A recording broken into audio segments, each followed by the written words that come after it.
Okay, welcome to a new episode of Nate's MMA Corner. I'm Nate, and if you watch my show, you're in my corner. Today's episode is a post-fight show for UFC 268.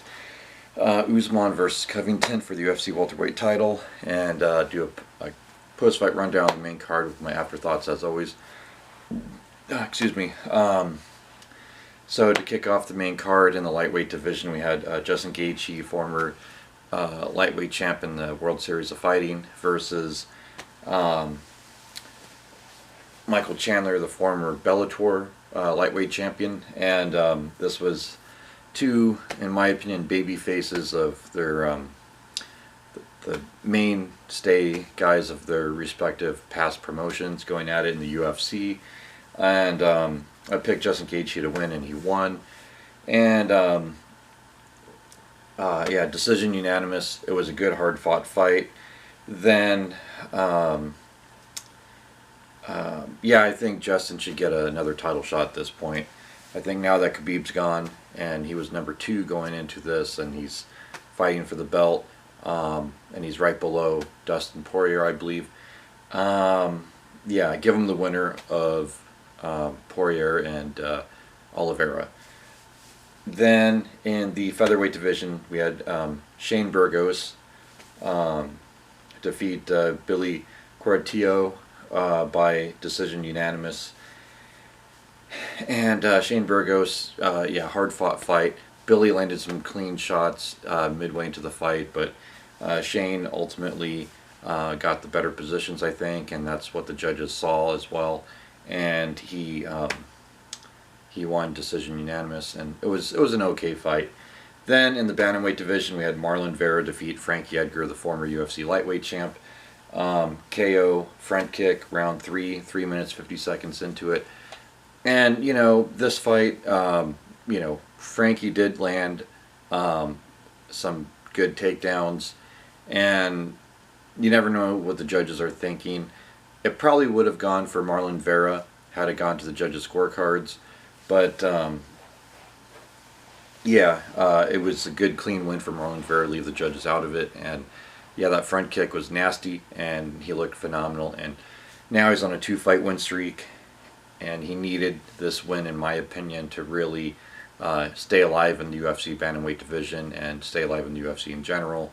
Because he's been kind of hit and miss with wins and losses, but now he's on a 2-fight win streak, more consistency, plus a great finish, and he got performance of the night, $50,000 performance of the night bonus, so no harm in that.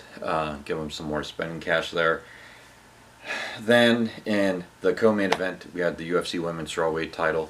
Rose Namajunas defeat Zhang Weili, and it was decision split, and this was a close fight. Two of the judges had it. It was 47-48, 48-47, 49-46, and yeah, Rose just barely squeaked out the win.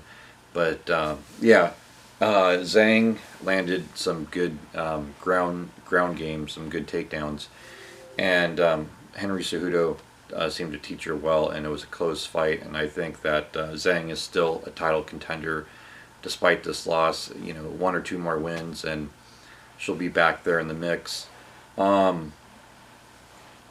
Yeah, Rose, I think basically it's like, it's going to be interesting because I think eventually she's going to do a rematch with Carla Esparza down the line, and that is going to be a good rematch.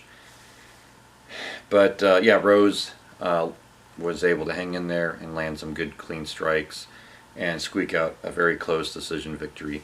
Then in the main event in the welterweight division for the UFC welterweight title, Kamaru Usman defeat Colby Covington, decision unanimous, 48-47 on 2 of the judges and 49-46 on 1 of the judges. And close fight. You could argue round 4 was cleanly for Colby, and then you can argue maybe one of the other rounds was for Colby, but overall the right person won the fight, and Usman won decision unanimous. And yeah, I was kind of shocked here because on my pre-fight I mentioned that I thought that Justin, Rose, and Kamaru would all have knockouts. knockout victories, which I was wrong, but they all did win, and their striking looked good. Um, so I still think that Trevor Whitman should be a candidate for Coach of the Year. Three major players in three respected weight classes in the UFC. Um, got big wins on the same night, and their striking definitely played a factor. So Trevor Whitman should be nominated for some MMA awards. And any MMA organization that does awards sees this video, nominate Trevor Whitman for Coach of the Year. Yeah, so there you have it. There's my thoughts on this card.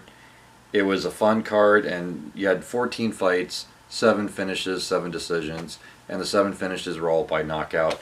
Only one finished in the main card, and then the prelim was all knockouts, and good card, TKOs or KOs on the regular prelims. And then the early prelims, you had a KO and a TKO on the last 2 early prelims. Overall, great fights. And stay tuned for my pre-fight for Holloway vs. Rodriguez UFC Fight Night with my predictions on there, and that's going to be a fun, exciting card. Until then, see ya.